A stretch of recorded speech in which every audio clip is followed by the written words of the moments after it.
오늘 말씀을 받도록 하겠습니다. 출애굽기 본문은 출애굽기 7장 14절로부터 10장 29절인데요. 봉독은 7장 14절, 15절 그리고 10장 28절, 29절만 봉독하도록 하겠습니다. 우리 함께 하나님의 말씀을 받겠습니다. 시작. 여호와께서 모세에게 이르시되 바로의 마음이 완강하여 백성 보내기를 거절하는도다.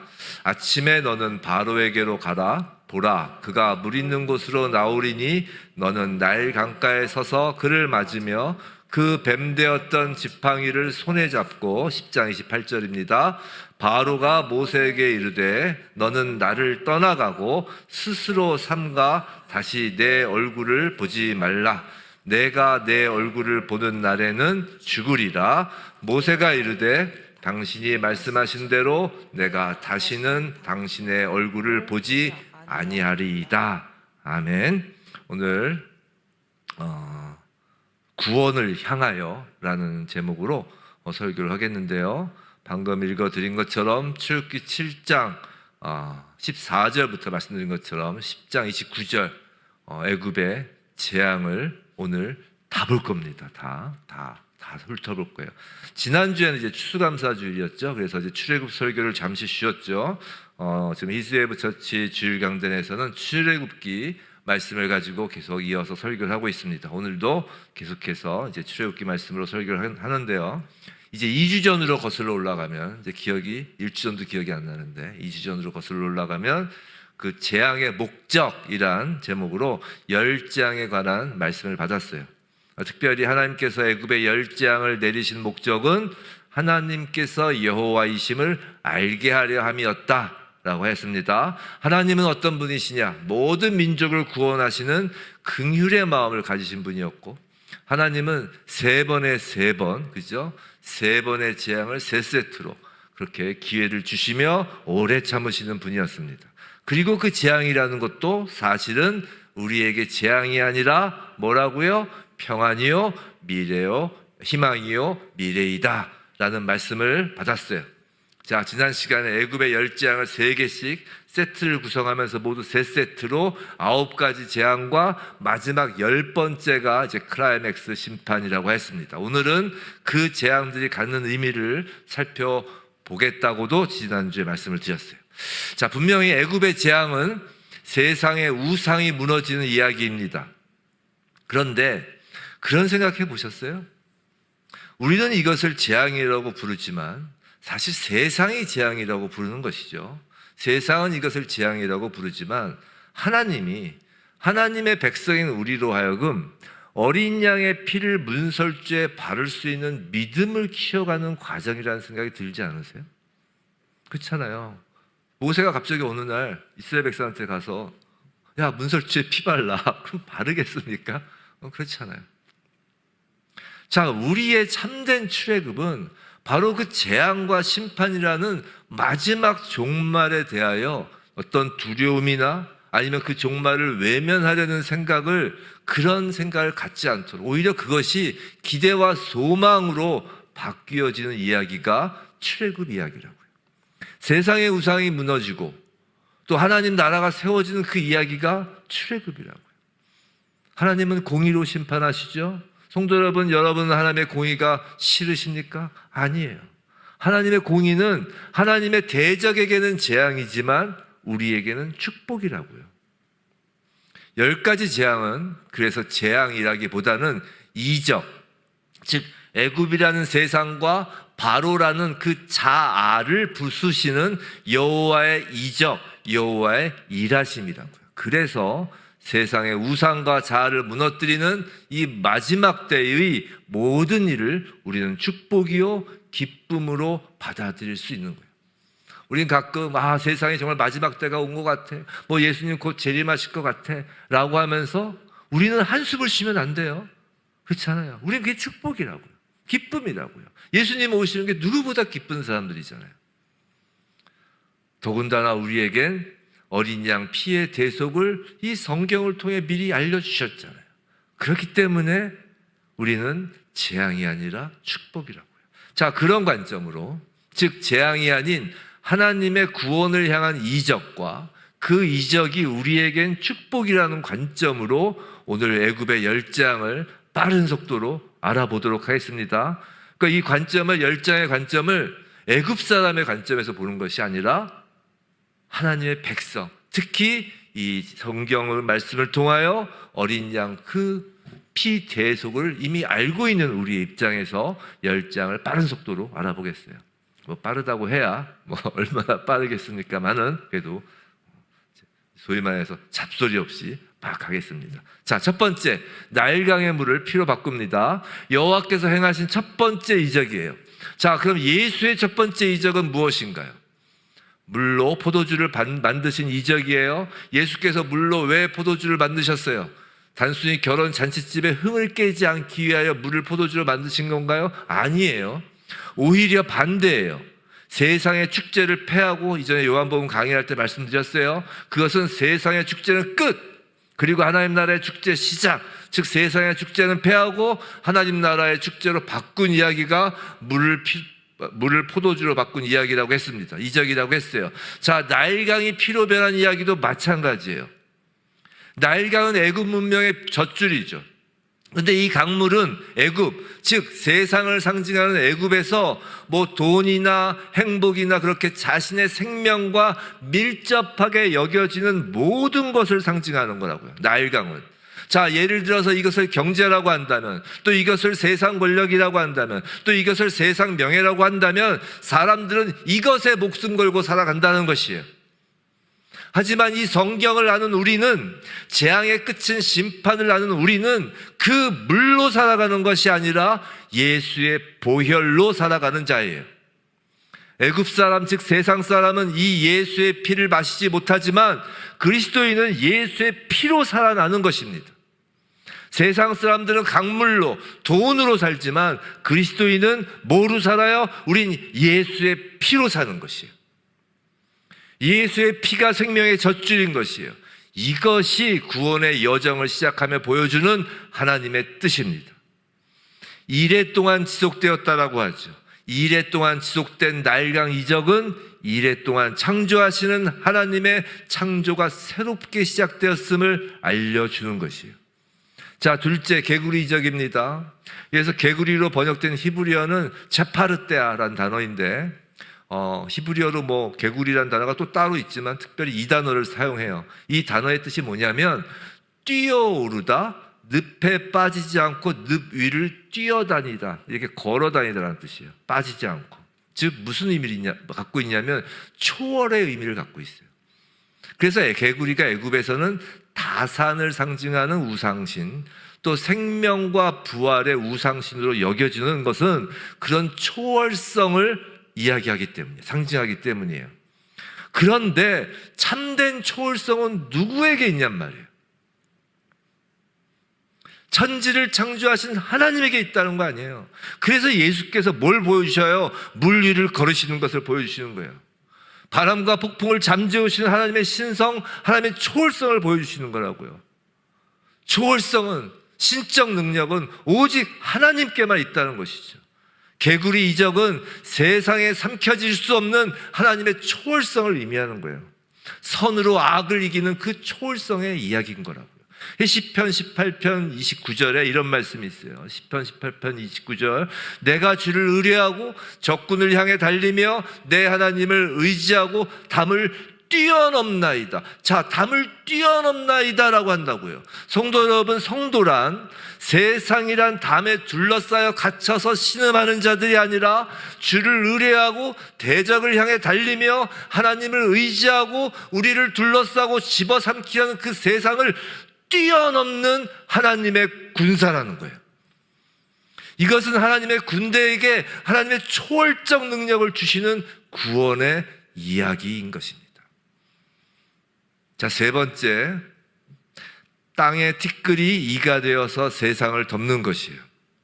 오늘 10가지를 다 하니까 좀 너무 많아서 막 정신이 없고 기억이 안 나시는 분들은 한번 더 들으셔도 좋고, 그리고 저에게 개톡을 보내주시면 이 설교 본문을 보내드립니다. 지금도 원하시는 분들은 제가 보내드리고 계세요. 계속 주일 설교 본문을. 자, 땅의 티끌이 이가 되어서 세상을 덮는 것이에요. 이것은 티끌 티끌, 이처럼 지극히 작은 것으로 세상을 무너뜨리는 세상을 향한 심판을 의미해요. 자, 거대한 그 애굽의 문명이나 바로왕과 같은 지극히 거대한 그 권력은 크고 대단해 보이는 것으로 무너지는 것이 아니에요. 반대로 하나님은 언제나 지극히 작은 것처럼 보이는 그 미약해 보이는 하나님의 사람과 교회를 통해 세상 권력을 멸하신다고요. 생각해 보세요. 하나님께서 아브라함에게 말씀하실 때 너를 축복하는 자를 축복하고 너를 저주하는 자를 저주한다고 하셨다고요. 그죠? 아브라함이 누구예요? 그 근동지방에 이름도 없는 그냥 자그마한 사람이잖아요. 미약한 자잖아요. 거기서부터 하나님은 세상 역사를 그려나가시겠다는 거예요. 스가랴서 4장 10절에 이런 말씀이 있어요. 작은 일의 날이라고 멸시하는 자가 누구냐라고 하였습니다. 또 에베소서 3장 8절에서 모든 성도 중에 지극히 작은 자보다 더 작은 나에게 이 은혜를 주신 것은 측량할 수 없는 그리스도의 풍성함을 이방인에게 전하게 하시고 라고 하였다고요. 하나님은 언제나 지극히 작은 자를 통해 큰 일을 이루십니다. 세상 눈에는 작은 티끌, 작은 이로 보이는 하나님의 군대는 사실은 세상을 무너뜨리는 큰 자인 것이에요. 자, 네 번째 파리장입니다. 자, 여기서 중요한 것은 파리 그 자체가 아니에요. 출애굽기 파리장이 나오는 출애굽기 8장 21절을 보시면 거기에 파리떼라고 해요. 그래서 때에 집중하여야 해요. 그래서 8장 24절을 보시면 무수한 파리라고도 하는 거예요. 자, 8장 21절에서는 파리라는 해충 자체를 지칭하는 히브리어 케레츠를 쓰지 않아요. 즉 거기에는 파리란 단어가 없어요. 히브리어로는. 그 파리떼라고 할 때 그 8장 21절에서 그 케레츠라는 파리라는 단어가 없고 히브리어 원어에서는 해아로브라고만 써서 이걸 원어대로 번역하면 해는 정관사예요. 그래서 아로브 이게 때예요. 즉 그 때라고만 쓰여 있다고요. 그러니까 애굽 사람들은 그 때라고 하면 그걸 파리 때라고 알고 있는 거예요. 그래서 그 때, 즉 때가 중요하다는 거예요. 자, 때를 이룬다라는 거예요. 미약한 존재이지만 티끌 같고 이같이 미약한 존재이지만 때를 이루어서 애굽을 무너뜨린다는 것을 의미한다고요. 미약해 보이는 하나님의 사람은 홀로가 아니라 함께가 되어 대적을 무너뜨립니다. 성도 여러분, 하나님의 사람은요, 제가 자주 강조해서 말씀드리지만 하나님의 사람은 절대 홀로일 수가 없어요. 기독교는 절대 산속에 들어가서 혼자 수양하는 종교가 아니라고요. 하나님의 사람은 홀로가 아니라 군대를 이루어 대적을 무너뜨리는 존재예요. 하나님의 군대를 하나님은 교회라고 부르십니다. 자, 네 번째까지 봤어요. 이제 다섯 번째, 가축의 전염병입니다. 자, 가축은 소유를 상징하는 우상이에요. 가축 중에 특히 소는 소유, 재물을 상징하는 대표적인 우상이죠. 그래서 이스라엘 백성이 시내 산 아래에서 금송아지를 두고 하나님이라고 한 거예요. 또 우리 잘 알고 잘 아시는 바와 같이 뉴욕 하면 뭐예요? 뉴욕 하면 자본주의의 심장과도 같은 곳이잖아요. 그 뉴욕의 월가에 한번 가보신 적 있어요? 뭐 안 가보셔도 사진으로 있을 거예요. 뉴욕 중에서도 월가가 그 중심이잖아요. 그 월가 입구에 세워진 동상이 뭐예요? 소지요, 소. 콕 자란 소. 거먹해. 제가 옛날에 뉴욕 월가에 가서 그 소 딱 보고 와, 예나 지금이나 돈을 신으로 여기는구나 라는 생각을 했어요. 자, 그런데 가축의 전염병에서 그 9장 3절에서 돌림병이라고 나와요. 돌림병. 이 돌림병으로 번역된 히브리어는 떼베르라는 것인데 이건 말씀을 뜻하는 다바르에서 나온 단어예요. 무슨 말이냐면 소나 양이나 말이나 그렇게 소유를 상징하는 우상들은 섬겨야 할 대상이 아니고 다바르, 하나님의 말씀에 그 짐승의 우상이 쓰러진다는 것이에요. 하나님의 말씀은 우상을 쓰러뜨리는 힘과 운동력과 확장력이 있다는 것이에요. 성도 여러분, 교회는요 군대예요. 근데 교회인 군대에 주어진 하나님의 무기가 있어요. 우리 에베소서에서 배웠잖아요. 하나님의 전신갑주, 바로 하나님의 말씀이란 검으로 우상을 쓰러뜨리는 것이 하나님의 군대인 것이에요. 자, 6번째, 악성 종기입니다. 근데 매우 흥미로운 장면이 있어요. 출애굽기 9장 8절 9절이에요. 이거 한번 띄워놓고 우리 한번 읽어봅시다. 이거는 시작. 여호와께서 모세와 아론에게 이르시되 너희는 화덕의 제 두 움큼을 가지고 모세가 바로의 목전에서 하늘을 향하여 날리라. 9절. 그 재가 애굽 온 땅에 티끌이 되어 애굽 온 땅의 사람과 짐승에게 붙어서 악성 종기가 생기리라. 이것이 6번째 악성 종기 이적이죠. 자, 다시 한번 8절 이렇게 띄워줘 보세요. 자, 화덕의 재 두 움큼을 하늘을 향해 날리니까 이 재가 티끌이 되어 애굽 온 땅에 종기가 생겨요. 즉 분향하는 화로에서 타고 남은 재가 악성 종기가 되는 것이에요. 자, 그럼 분향하는 화로에서 타고 남은 재를 두 손 가득 담아서 하늘로 던지는 것이 무엇을 표현하는 것일까요? 그건 성도의 기도예요. 악성 종기라고 하니까 막 꺼림직한 질병이라고 생각할 수 있지만, 하지만 그런 것이 아니라 우리의 기도가 그냥 먼지처럼 공중에서 흐르르 해서 없어져 버리는 것 같지만 그게 아니라, 성도 여러분, 우리의 작은 기도가 대적을 사라지게 한다는 것이에요. 하나님의 군대는 기도하는 군대입니다. 자, 7번째, 우박지향이죠. 근데 그냥 우박이 아니라 9장 18절 한번 보세요. 9장 18절 성경책 갖고 계시면 9장 18절에서 뭐라고 하냐면 내일 이맘때면 내가 무거운 우박을 내리리니 라고 합니다. 그냥 우박이라고 안 하고 무거운 우박이라고 해요. 그래서 무거운이 중요한 거예요. 무거운은 히브리어로 카바드인데 이 단어는 구약에서 주로 하나님의 영광을 뜻하는 단어예요. 영광. 자, 영광이란 그래서 무슨 의미냐면 무게를 갖게 된다라는 의미를 갖고 있는 거예요. 카바드, 영광은 무게를 갖고 있다는 것이에요. 성도 여러분, 하나님이 어떻게 무게를 가지시는지 아세요? 하나님의 말씀이나 하나님의 진리나 하나님의 은혜는 무게가 없는 것 같지만, 꼭 이렇게 말씀을 드리면 이 성경책 저울에 재봅시다. 무게가 얼마인가 이렇게 하시는 분도 계시겠지만, 이 말씀이라는 건 무게가 없잖아요. 진리, 은혜 추상적이잖아요. 무게가 없어 보이잖아요. 그런 것 같지만 이 말씀과 하나님의 진리와 그 하나님의 은혜가 우리의 눈과 우리의 귀로 들어와서 우리의 삶을 이루면 무게를 갖는 거예요. 이것을 두고 하나님의 영광이라고 하는 거라고요. 우리에게서 하나님의 무게, 즉 하나님이 나타나는 것이 하나님의 영광이에요. 그게 하나님께 영광을 돌리는 거예요. 자, 우박지향은 과연 어디에 무게를 둘 것이냐의 문제라고요. 바로 왕의 마음이 완악하다라는 표현은 출애굽기에서 15번 나오는데요. 그때 대부분 완악하다는 히브리어로는 하자크라는 단어를 써요. 근데 그 뜻은 질척거리다, 끈적거리다, 강팍하다라는 뜻이에요.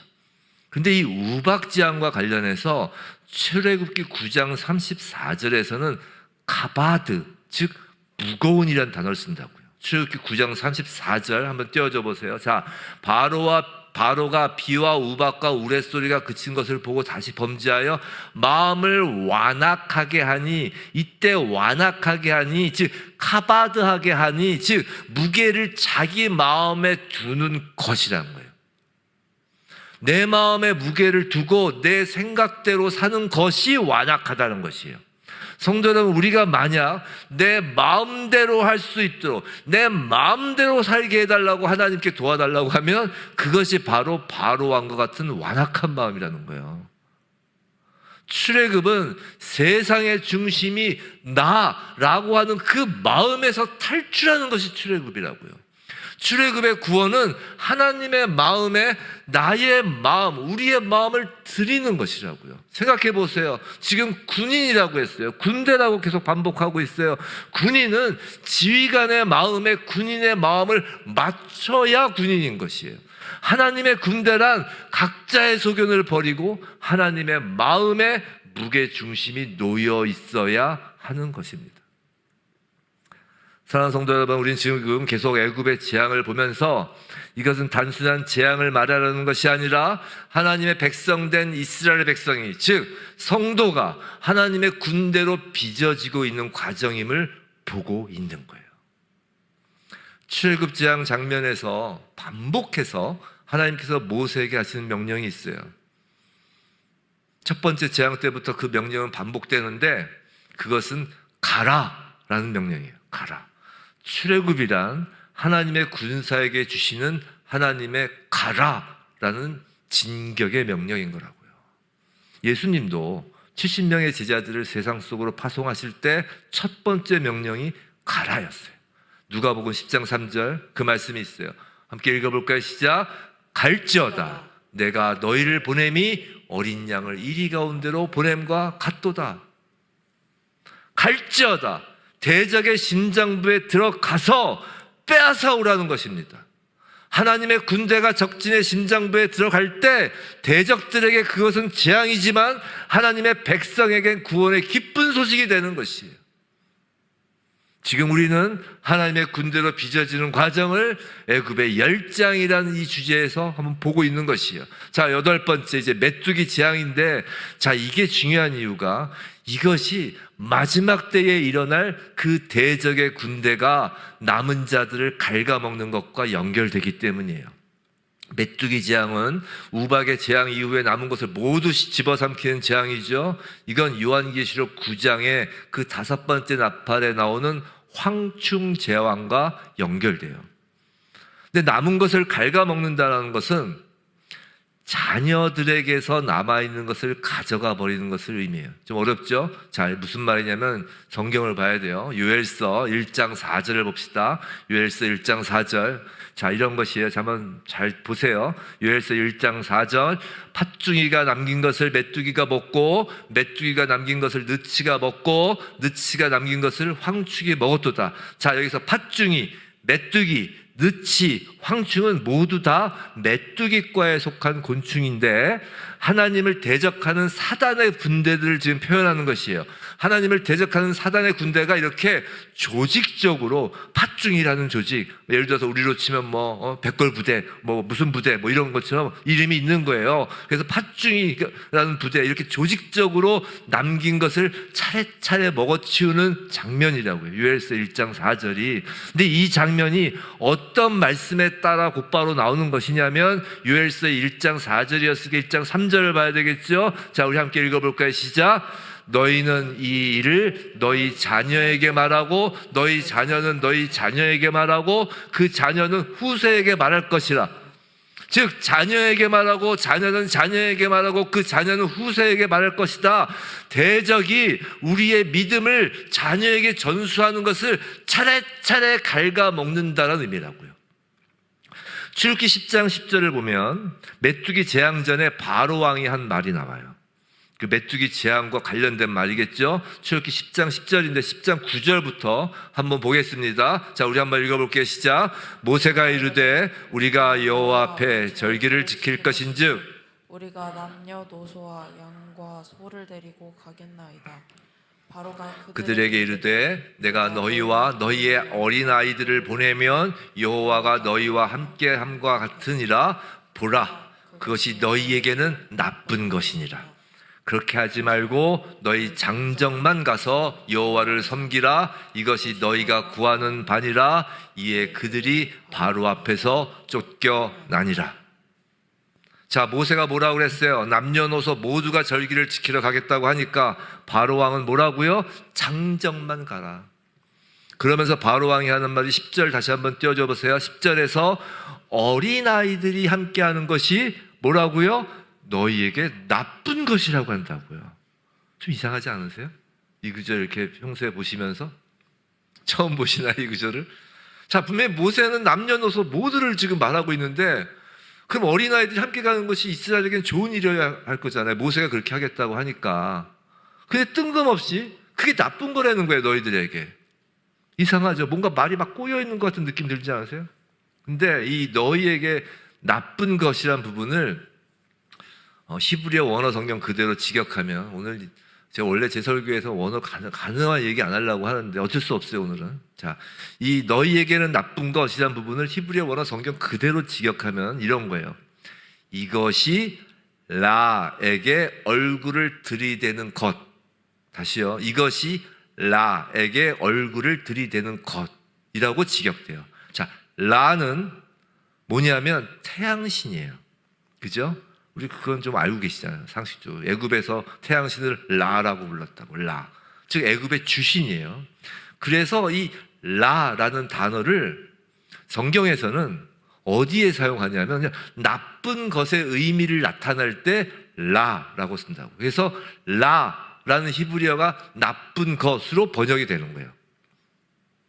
이런 거예요. 바로왕의 입장에서는 아이와 어른이 함께 예배를 드리면 이것이 태양신 라에게 대적하는 것이 되므로 허락할 수 없다는 거예요. 너희에게 나쁜 것이니 라고 번역된 이 부분이. 즉 아이와 어른이 함께 예배 드리는 것이 라에게 가장 치명적인 거라는 것이에요. 사랑하는 성도 여러분, 하나님은 어린이와 젖먹이 입을 통해서 대적을 쓰러뜨리신다고요. 아이들이 뭘 알겠냐 생각할 수 있지만 그렇지 않아요.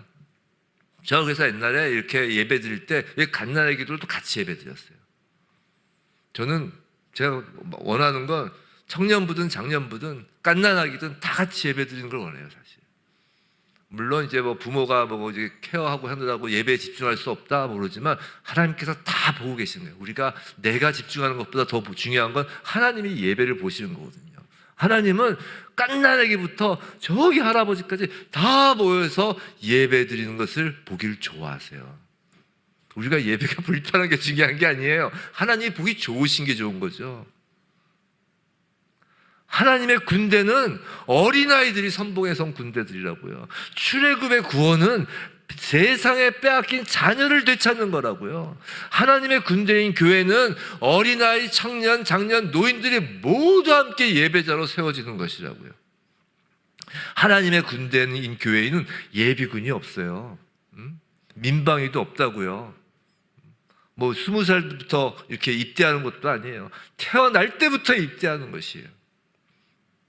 마지막 때 사탄은 바로왕처럼 자녀들과 함께 예배하는 것을 나쁘다고 할 것이에요. 하지만 하나님께서는 동풍 서풍 성령의 바람을 보내셔서 우리의 아이들을 되찾으라고 하십니다. 어린아이와 함께 군대를 이루는 것이 하나님 나라의 군대예요. 자, 9번째, 흑암의 이적입니다. 태양신은 애굽의 주신이에요. 그 주신이 쓰러지는 이야기죠. 하나님의 빛을 대신하였던 가짜 빛이 힘을 잃는 것입니다. 자, 요한계시록 7장 16절, 그들이 다시는 줄이지도 아니하며 목마르지도 아니하고 해나 아무 뜨거운 기운에 상하지도 아니하리니, 해나 아무 뜨거운 기운에 상하지 않는다라는 것은 태양신의 힘이 무력화되었다는 것이죠. 자, 마지막 때를 예언하는 이사야서 60장 20절에도 이렇게 60장 2절에도 이렇게 이야기하고 있어요. 보라, 어둠이 땅을 덮을 것이며 캄캄함이 만민을 가리려니와 오직 여호와께서 내 위에 임하실 것이며 그의 영광이 내 위에 나타나리니. 캄캄함이 만민을 가릴 것이라고 합니다. 그때 하나님의 영광이 드러나는 것이에요. 생각해 보세요. 세상에서 영웅이라고 하는 사람들은 대부분 자기 자신을 뭐로 소개해요? 태양신이라고 그래요. 우리가 이단인지 아닌지 다 구별하는 거 쉬워요. 적그리스도인지 아닌지 모르시겠죠? 태양 좋아하면 적그리스도가 이단이에요. 바로왕도 그렇고요. 로마 황제들도 다 자기가 태양신이라고 그랬어요. 하물며 저 북한 땅의 독재자도 자신을 태양신에 빗대며 자기가 사는 곳을 뭐라고 해요? 태양궁이래요, 태양궁. 그것이 한 개인이든 어떤 시스템이든 국가적 권력이든 하나님을 대신하려는 그 세상의 절대적인 힘이 붕괴되는 것입니다. 그런데 하나님은 모세에게 이 일을 어떻게 이루라고 하시나요? 출애굽기 10장 21절이에요. 우리 함께 읽겠습니다. 시작. 여호와께서 모세에게 이르시되 하늘을 향하여 내 손을 내밀어 애굽 땅 위에 흑암이 있게 하라. 곧 더듬을 만한 흑암이니라. 하늘을 향해 손을 내밀라는 거예요. 성도 여러분, 태양을 손바닥으로 가릴 수 있나요? 우리나라 속담에 그런 거 있잖아요. 손으로 하늘을 가릴 수 있냐고. 세상은 없다고 하죠. 하지만 하나님은 하나님의 군대인 우리의 손으로 가릴 수 있다는 것이에요. 우리가 손을 들어 기도하면 그 기도하는 손에 거짓 빛이 가려진다는 것입니다. 사랑하는 성도 여러분, 하나님은 하나님의 군대에게 엄청난 권세를 주셨다고요. 그 권세가 예배자에게 있는 것이에요. 그래서 그 사실을 누구보다 잘 알고 있는 사단은 어떤 수단과 방법을 써서라도 성도의 예배를 훼손하려고 하는 것이라고요. 이번에는 바로왕이 뭐라고 하는지 보세요. 출애굽기 10장 24절입니다. 바로가 모세를 불러서 이르되 너희는 가서 여호와를 섬기되 너희의 양과 소는 머물러 두고 너희 어린 것들은 너희와 함께 갈지니라. 자, 이번에는 어린 것들은 가라고 해요. 그런데 양과 소는 놔두고 가라고 해요. 대적자는 계속해서 물타기를 합니다. 그런데 양과 소를 가지고 가지 못하고 남겨두라는 것은 정말 위험한 거예요. 대적자의 이 타협안은 광야에서 희생제사를 드리지 못하게 하려는 술책이기 때문이라고요. 사랑하는 성도 여러분, 마지막 때가 되면요, 하나님을 대적하는 세력들은 이런 식으로 교회의 예배를 무너뜨립니다. 더 이상 교회가 고난과 희생의 제사를 드리지 않아도 된다고 미혹하며 무너뜨리는 거예요. 자유롭게 예배를 드리라고 합니다. 교회가 피 흘림이 없어도 된다고 합니다. 뭘 그렇게 고생하냐고 합니다. 자유롭게 예배 드리면 되지 않냐고 해요. 고생하지 말라고 하는 것이에요. 성도 여러분, 잊지 마시기 바랍니다. 아벨의 제사 이후로 하나님이 받으시는 제사는 피 흘림의 제사예요.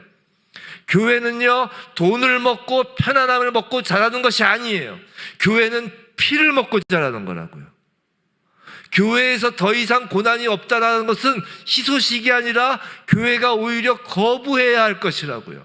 군대는 피를 흘릴 각오를 하여야 군대입니다. 후방에서 보급품이나 먹고 땡깡땡깡 뒹굴거리는 것은 군대가 아니라 동호회예요.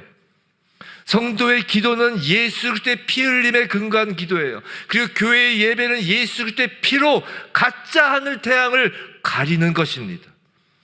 기도는요, 예배는요, 피 흘리는 영적 전쟁임을 잊지 마시기 바랍니다. 그리고 마지막 10번째, 장자의 죽음과 유월절로 이어지는 이야기예요. 이 장자의 죽음과 유월절로 이어지는 이 이야기는 출애굽의 구원의 역사가 단순히 와 살았다, 와 영생이다, 와 내가 예수 믿고 영생 받았다, 와 자유다, 천국 가겠구나로 그치는 이야기가 아님을 보여주는 것이에요. 장자의 죽음 그 재앙은 대속을 이야기하고 있는 거라고요. 대속이란 어린 양의 죽음으로 말미암아 장자가 산 것을 의미해요.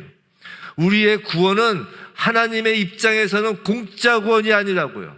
믿음을 은혜로 받았다고 하니까 구원을 값싼 은혜라고 생각하지만 아니에요. 하나님의 입장에선 엄청난 값을 지불하시고 장자로서 우리를 사신 거라고요. 민수기 3장 13절이에요.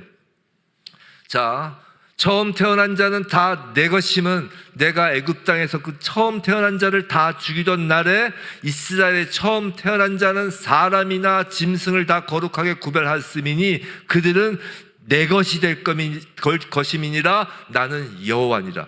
내 것이다. 출애굽의 이야기는 장자의 소유권이 하나님께로 바뀌는 놀라운 사건이라고요. 성경에서 장자라 하면 기력의 시작이라고 한다고요. 무슨 말이냐면 장자라는 것은 삶의 가치를 의미해요. 삶의 목적이라고요. 그게 장자예요.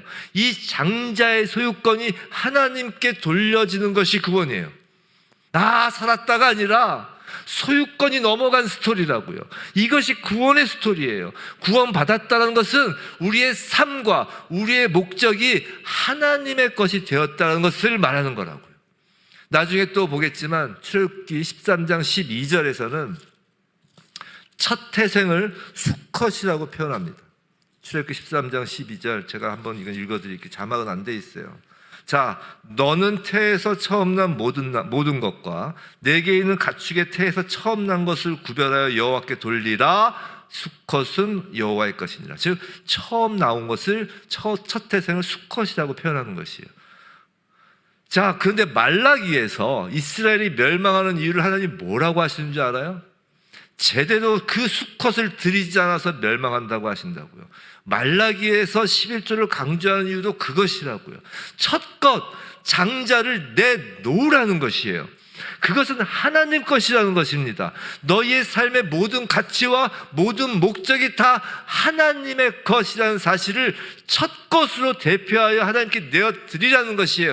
하나님은 그것을 위하여 하나님의 가장 귀한 것을 대가로 치르셨기 때문에 대속받은 자라면 첫 것을 내놓으라는 것입니다. 첫 것을 드리는 것은 시내산에서 율법이 주어지기 전에 이미 출애굽에서 정해진 하나님의 명령이라고요. 첫 태생 수컷이라고도 표현한다고 했죠. 근데 이 수컷으로 번역된 히브리어는 자카르예요. 이것은 수컷 아들이 되다라는 뜻을 갖고 있고 또 함께 기념하다라는 뜻도 가지고 있어요.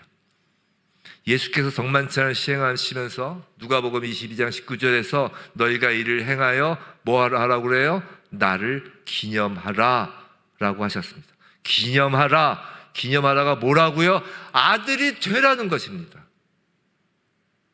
예수의 피를 받아서 살았으니 이제 우리는 다 하나님의 아들이 되어 이 세상에 나타나라는 것이에요.